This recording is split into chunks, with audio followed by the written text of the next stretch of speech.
Half human, half horse, galloping through ancient tales, we all think we know centaurs. But what if I told you the popular image of these mythical creatures is just a fraction of the story? Today, we're diving deep into the wild, complex, and often misunderstood world of the centaurs, separating myth from misconception. The story begins not in a magical forest, but with a shocking act of betrayal. It starts with Ixan, a king of the Lapiths, who was notorious for being the first mortal to shed kindred blood. After murdering his father-in-law, he was shunned by everyone. But Zeus, in an act of pity, decided to purify him and even invited him to a feast on Mount Olympus. However, Ixion's arrogance knew no bounds. Instead of gratitude, he developed a lust for Zeus's wife, Hera. Zeus, ever the cunning strategist, decided to test him. He fashioned a cloud, Nephili, into the exact likeness of Hera and sent it to Ixion. Blinded by his desire, Ixion coupled with the cloud, and from this strange and sacrilegious union, the race of centaurs was born.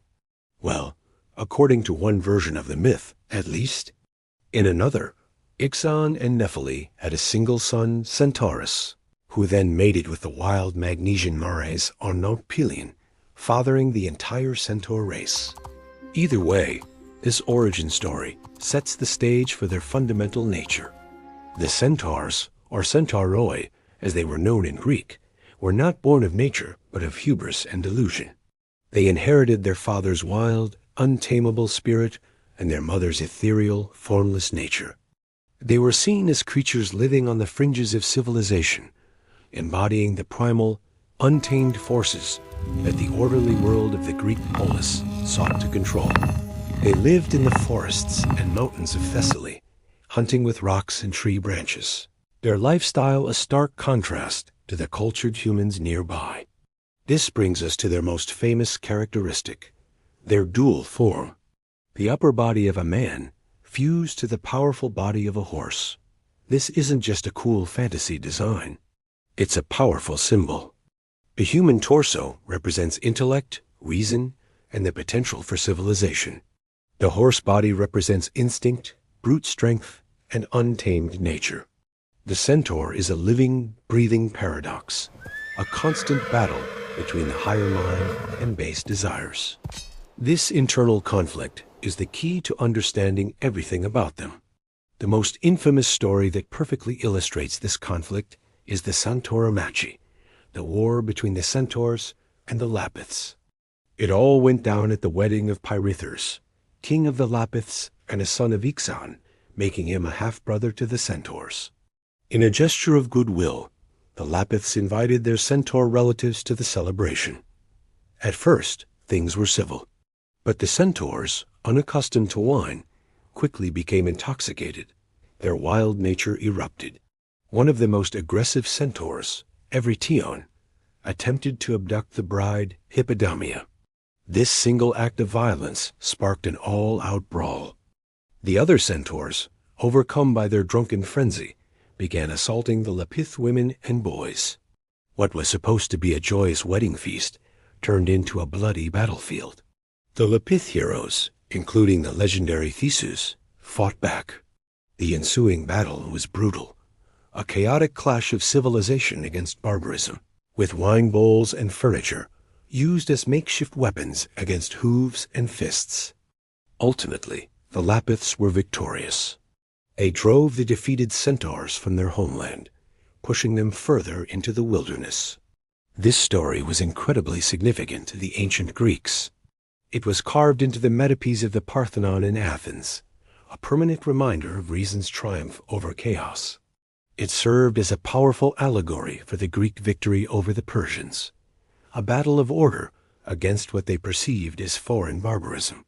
The Centauromachy solidified the centaurs' reputation as savage, violent beasts who were a threat to civilized society.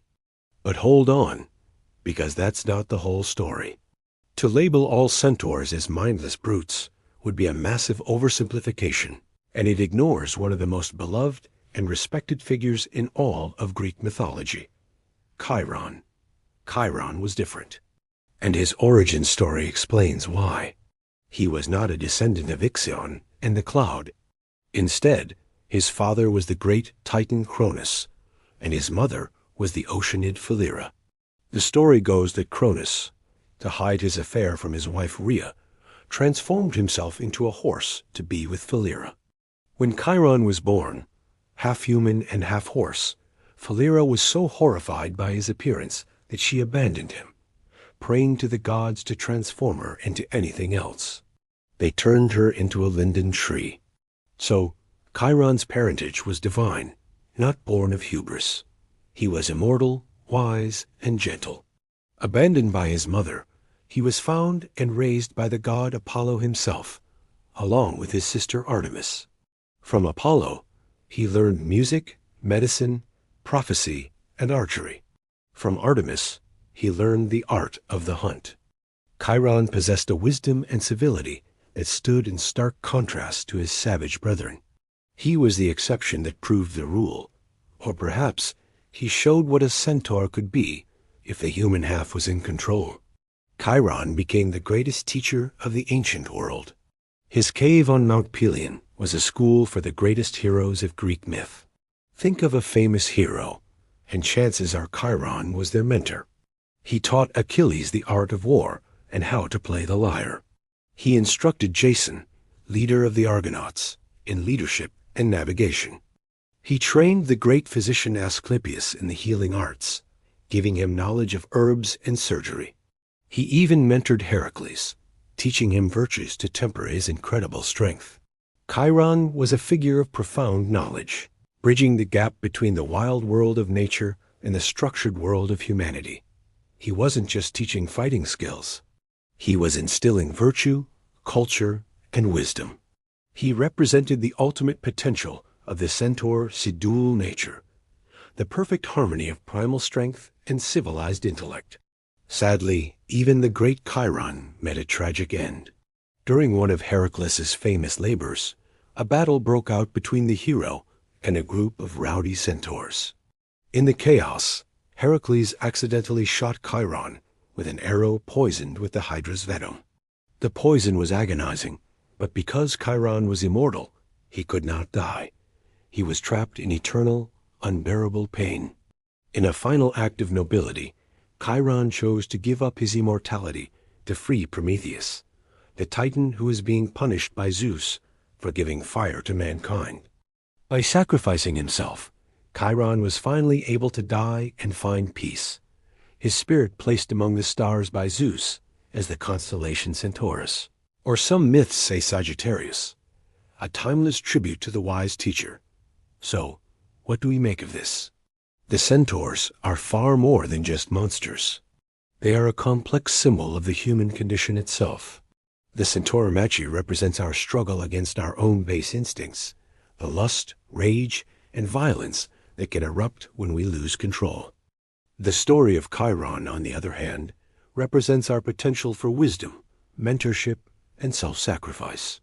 He shows us that strength can be guided by intellect, and that our connection to the natural world can be a source of great knowledge. The duality is the point. The Greeks weren't just telling monster stories. They were exploring what it means to be human. Are we defined by our animalistic impulses or by our capacity for reason and compassion? The centaur myth suggests the answer is both, and the challenge of life is to find the balance. It's a battle fought within each of us, every single day. The image of the centaur has galloped through the centuries, changing and evolving in fantasy books, movies, and games. Sometimes they are noble warriors, other times savage tribes, and often wise guides. But every interpretation still plays with that core tension between humanity and beast, civilization and wilderness. It's a timeless concept that continues to captivate us.